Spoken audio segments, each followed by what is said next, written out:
কৃষি উদ্যোক্তাদের জন্য বাংলাদেশ ব্যাংকের পক্ষ থেকে আপনি কি কোনো সুসংবাদ শোনাতে চান কিনা? তারা কিন্তু বাংলাদেশে এসে একটা উর্বর ভূমি দেখে এই কারণে বাংলাদেশের জনবসতি কারণ এটা অ্যাট্রাক্ট করেছে আমাদের বিশাল এই স্বল্প আয়তনের ভূমি। তো এখন যেটা হয়েছে এখানে এই ভূমি আর আমাদেরকে একটা নিতে পারবে না, সেখানে আমাদের চিনি আউট দরকার বাংলায়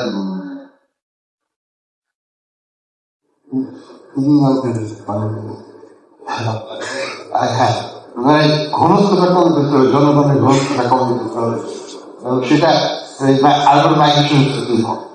তো আমি মনে করি যে আমাদের গ্রামের অর্থনীতি বিভিন্ন ভাবে চেঞ্জ হচ্ছে, বিভিন্ন ভাবে চেঞ্জ হবে। এটার মধ্যে আমাদের গ্রিন রেভলিউশন, সেকেন্ড গ্রিন রেভলিউশনকে আনতে হবে, টেকনোলজিক্যাল ট্রান্সফরমেশনকে আনতে হবে, আমাদের শিক্ষা ব্যবস্থা পরিবর্তন করতে হবে। আমরা চাচ্ছি গ্রামীণ অর্থনীতিকে ফাইন্যান্সিয়াল সমৃদ্ধ করতে। আমরা এখন 2% ক্রেডিট এক্সপেনশনের যেটা সেটাকে ব্যাপকভাবে বাড়াবো। যদি আমরা প্রপোর্শনাল টু দ্য প্রোডাক্টিভিটি আমাদের আপনাদের কন্ট্রিবিউশন টু দ্য ইকোনমি 14% চাই, তাহলে তো সাধুই বাড়বে, হিউজ চাই। তো আমি মনে করি চ্যালেঞ্জগুলো আমাদেরকে নিতে হবে এবং লক্ষ্যে পৌঁছাতে হবে। ঋণ দেওয়ার চ্যালেঞ্জটা আমাদের আমাদের উপর হচ্ছে সেই দায়িত্ব আমাদের আপনাদের সবাইকে শুভকামনা করে, উন্নত জীবন আশা করে এবং আপনারা সবাই উদ্যোক্তা হিসেবে আরো সাকসেসফুল হবে। আপনারা আপনাদের যে জ্ঞান সেটার সাথে নতুন প্রযুক্তি, নতুন বাজার ব্যবস্থাপনা, নতুন ফাইন্যান্সিয়াল অ্যাক্সেস, এগুলোর মাধ্যমে আপনাদের যে জ্ঞান কাজটি প্রস্তুত করতে পারবেন এবং জীবনযাত্রার মানকে বিকশিত করতে পারবেন ব্যাপকভাবে। এই প্রত্যাশা দিয়ে আমি শেষ করছি। ধন্যবাদ।